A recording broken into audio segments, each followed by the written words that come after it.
Здравствуйте! В эфире новости на канале АТВ. В студии Елена Янак. Основные новости на сегодня. Европарламент принял резолюцию о начале переговоров о вступлении в Европейский Союз. Президентка Республики Молдова Майя Санду завершила государственный визит в Португальскую Республику. С 6 октября начинается избирательная кампания всеобщих местных выборов, запланированных на 5 ноября.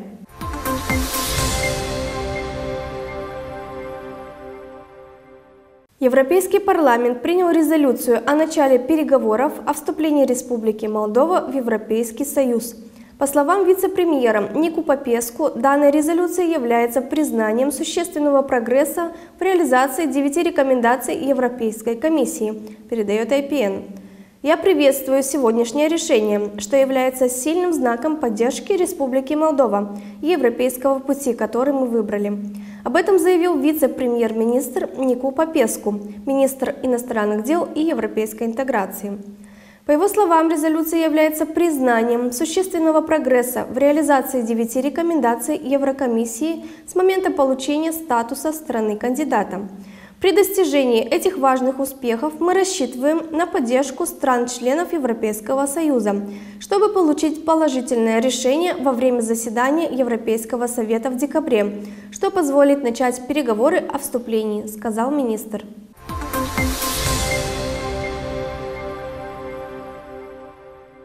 Президентка Республики Молдова Майя Санду завершила государственный визит в Португальскую Республику. Государственный визит является высшей формой дипломатического визита и предполагает самый высокий официальный уровень, включая официальные церемонии. Президентка Майя Санду является первым президентом Республики Молдова, посетившим Португальскую Республику. Стороны обсудили приоритеты двухсторонних отношений и вступления Молдовы в Европейский Союз. Говоря о вступлении Молдовы в ЕС, президент Португалии отметил, что Португалия поддерживает вашу мечту. Также состоялась встреча президентов с представителями частного сектора, на которой португальские компании были приглашены к расширению деятельности в Молдове. Среди возможностей, представляющих взаимный интерес, развитие возобновляемой энергетики, инфраструктурные проекты и сектор информационных технологий. Программа встречи включала также посещение мэрии Лиссабона, где мэр португальской столицы Карлош Моздаш вручил президенту Майе Санду почетный ключ Лиссабона.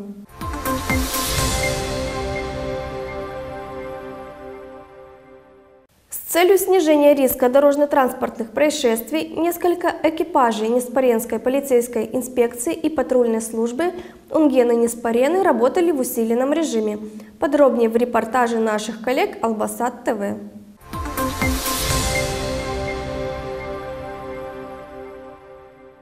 În perioada 29 septembrie-1 octombrie curent, în scopul diminuării riscului de producere a accidentelor rutiere, mai multe echipaje ale Inspectoratului de Poliție Nisporeni și ale Serviciului de Patrulare Ungheni Nisporeni au activat în regim sporit. Echipajele au fost amplasate pe întreg teritoriul raionului Nisporeni și au avut în dotare dispozitive Drager, precum și aparate de măsurat viteza. Obiectivele monitorizate de către oamenii legii au fost depistarea și documentarea participanților la trafic care încalcă regulamentul circulației rutiere, verificarea vehiculelor cu tracțiune animală, motocicletelor și a tehnicii agricole, asigurarea respectării prevederilor secțiunii a 16-a a regulamentului circulației rutiere, depistarea și documentarea conducătorilor de vehicule cu tracțiune animală. Ne propunem desfășurarea măsurilor ce impun în prevenirea accidentelor rutiere pe teritoriul raionului Nisporeni, deoarece se observă că în ultima perioadă de timp sunt încălcate unele prevederi ale regulamentului circulației rutiere cu tamponarea pietonilor. La fel, relevarea și depistarea documentelor participanților la trafic care încalcă regulamentul circulației rutiere, ne propunem informarea și responsabilizarea transportatorilor care încalcă regulamentul circulației rutiere. Ați fost stopat în trafic pentru a verifica legalitatea documentelor dumneavoastră privind încălcările din regulamentul circulației rutiere. Am înțeles. Drum bun! Polițiștii au depistat nu numai încălcări ale regulamentului circulației rutiere, dar au distribuit și pliante informative destinate posesorilor de unități de transport. O să vă mânăm o pliantă referitor la câteva informații și recomandări de prevenire a răpirilor și sustragerilor din automobile. Bine, mulțumim! Drum ușor! Prima zi de supraveghere a traficului rutier la una din intrările în orașul Nisporeni s-a soldat cu mai multe încălcări ale regulamentului circulației rutiere. De către Inspectoratul de Poliție Nisporeni au fost formate grupuri mixte privind documentarea încălcărilor de regulament circulației rutiere. Astfel, la ziua de astăzi au fost depistate 23 de încălcări, 2 persoane au fost constatate că nu au dreptul de a conduce vehicule, au fost ridicate numerele de matriculare la 5 vehicule și restul încălcărilor sunt de genul medii și simple din regulament circulației rutiere. Îndemnăm conducătorii auto să respecte regulamentul circulației rutiere, să nu consume băuturi alcoolice urcându-se la volan și să respecte regimul de viteză. Unii dintre șoferii trași pe dreapta și-au exprimat acordul în raport cu astfel de acțiuni demarate de instituțiile de menținere a ordinii publice. Cred că sunt necesare aceste activități. Sunt oamenii legii, își fac treaba. Sunt oameni care încalcă, sunt care nu. E spre siguranța noastră, atât a șoferilor cât și a pietonilor. Și ei își fac munca și știu ce mai bine ce este de făcut pentru țara noastră și pentru siguranța oamenilor. Desigur că sunt importante. De ce? Pentru siguranța șoferilor și a pietonilor. Bună oară, astăzi fiind la volan, ați sesizat, ați văzut vreo încălcare gravă? Nu am văzut, dar sunt frecvent în Republica Moldova. Ce? Ca și regulă, să nu mă intra iurea lume. Activități de supraveghere și control ale circulației pe drumurile publice din raionul Nisporeni se desfășoară periodic.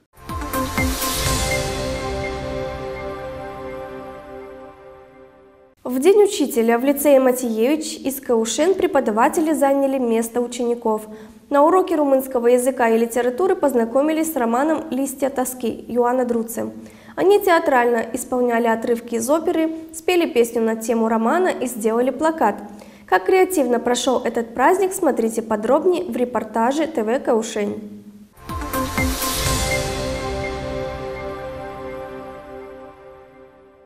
Amândoi mărunței, zgribuliți de fric, ții cu neputință să ghicești care dintre ei să fie mai mare. Părea totuși fetița. Avea o grijă a ei. Se uita harnic în lungul drumului ce cobora din câmp spre sat, un drum îngust, desfundat de primăvară. Băiatul degerase și nu-i păsa de nimica. Stătea supărat, cercând într-una să-și ascundă urechile sub cușmă. Și frig, și plouă, și bate vântul, dar fetița suflă în pumnișor și nu-și rupe ochii de la drum. Au lăsat pentru o zi băncile școlii și au intrat în postura dascălilor de ziua profesorului la liceul Alexei Mateevici din Căușeni. Elevii au fost cei care au predat orele și au gestionat activitatea instituției. Grupul numărul 2 o să se gândească la un cântec pe care ei l-ar asocia cu opera druțiană. Și la fel acest cântec o să fie prezentat în sală în fața elevilor noștri pentru a demonstra că profesorii noștri pot foarte multe abilități și într-adevăr pot ieși și din zona de confort. Valeria Bălan, elevă în clasa 10, a luat în serios această funcție. Tânăra a pregătit un omagiu scriitorului Ion Druță, iar ora de limbă și literatură română a dedicat-o romanului Frunze de dor. De fapt, o operă cunoscută și prima și cea mai cunoscută opera lui Ion Druță. I-am repartizat în 3 grupuri pentru că vreau să-i scot din zona lor de confort și au să însceneze, au să prezinte un poster și au să cânte ceea ce ei cred că s-ar asocia cu opera druțeană. Se comportă ca și elevii, desigur cu întârzieri, desigur și cu gălăgie, dar așa se lucrează în grup. Profesorii au interpretat teatral fragmente semnificative din opera literară, au cântat o melodie care reflectă tematica romanului și au realizat un poster creativ pentru a ilustra esența operei. Prin prezentarea unui fragment din primul său roman, Frunze de dor, aducem și noi la rândul nostru un omagiu marelui scriitor, prozator, dramaturg, eseist al culturii noastre. Ala Antonov, profesoară de limbă franceză, 40 de ani, e dedicat sistemului educațional din Republica Moldova. Toate trei colegi ale mele, celelalte trei, sunt fostele mele elevi, le-am fost dirigintă la toate trei. Și mă mândresc cu faptul că sunt colege și am transmis stafeta în mâini foarte bune. Mă mândresc că două din colegii mele au deja gradul 1 didactic, au rezultate foarte frumoase. Și sper că și tânăra specialistă, care de altfel a fost o studentă foarte, foarte bună și mă bucur că a revenit la Baștină și acum este colegă, nu doar fostă elevă. Educația trebuie să redevină prioritatea societății noastre, spun dascălii care își dedică întreaga lor viață profesiei. Tinerii ar trebui să fie ar trebui să fie susținuți, fiindcă promovați, sponsorizați pentru a se desfășura sau pentru a avea niște generații destul deosebite cu rezultate bune. Evident că este nevoie de investiție. Dar cu părere de rău avem ceea ce avem și ne străduim să facem față. Profesorii spun că în ultimii ani munca lor a devenit mult mai dificilă, mai puțin apreciată în societate și trece prin profunde provocări și schimbări.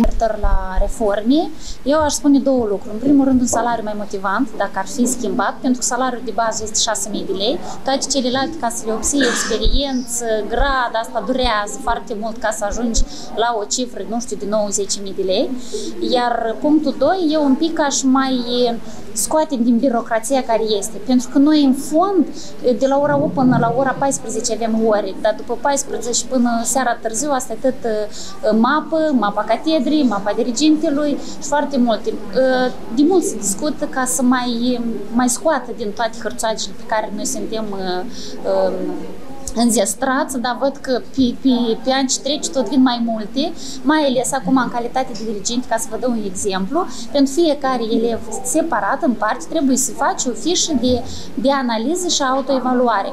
Asta respectiv, fiind dirigent la 2 clase, având 50 de elevi, acum imaginați cum eu să le fac autoevaluare la fiecare. Eu doar nu sunt profesoară de clasă primare, ca să fac de la 8 până la ora 14 ori pe aceeași clasă. Respectiv, eu am o clasă, cu a doua, cu a treia, îți vine foarte greu ca să urmărești procesul ăsta și cei care propun astfel de reforme, încă o dată îmi dau seama că ei nu lucrează în domeniu, din păcate. Și n-ar trebui, nu că fac politică, dar și miniștri, ca și toți ceilalți care fac parte din cabinetul lor, ar trebui să fie din tagma respectivă. Dacă ești de ministru de justiție, vii din justiție, iar dacă ești ministru de educație, vii din domeniul educației. Și atunci poate și lucrurile și carul s-ar porni de loc. Profesorul timpurilor de astăzi nu este suficient să aibă doar cunoștințe, să posede metode și tehnologii inovative, dar trebuie să se adapteze la complexitatea și ambiguitatea mediului. Desigur că toată lumea așteaptă salarii mult mai mari, ca să fie mai motivantă și mai atractivă această profesie pentru tânăra generație, în mod special, dar cred că ar fi bine să urmăm exemplu profesorilor de peste Prut, care au hotărât că această zi să fie liberă. Eu cred că ne-am simțit mult mai bine și așa ne simțim foarte bine cu orele organizate de elevi, adică e o atmosferă destul de plăcută, dar dacă ar fi o zi liberă, ne-am putea bucura de ziua noastră profesională altfel. În raionul Căușeni, ziua autoconducerii se practică în majoritatea instituțiilor de învățământ.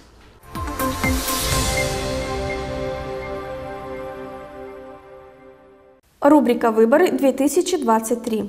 С 6 октября начинается избирательная кампания всеобщих местных выборов, запланированных на 5 ноября в Республике Молдова. В этот день участники выборов, которые были зарегистрированы для участия в этих всеобщих местных выборах, получат право начать свои предвыборные кампании. Одновременно кандидаты, чьи документы еще находятся на рассмотрении в окружных избирательных советах, также начинают предвыборную агитацию.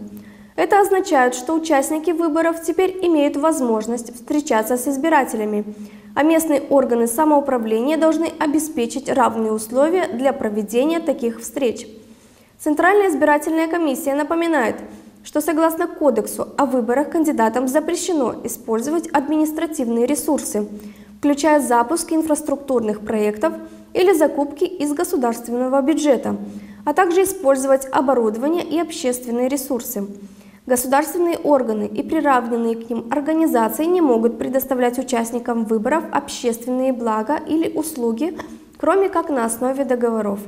Участникам выборов также запрещено организовывать мероприятия, концерты, конкурсы и демонстрации с участием исполнителей и распространять материалы с их символикой с целью политической агитации.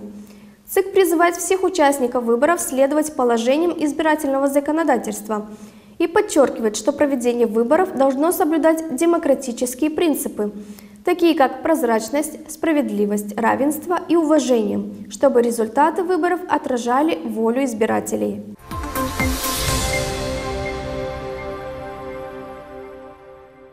Это были все новости на сегодня. Оставайтесь с нами, подписывайтесь на наши социальные сети. До скорых встреч!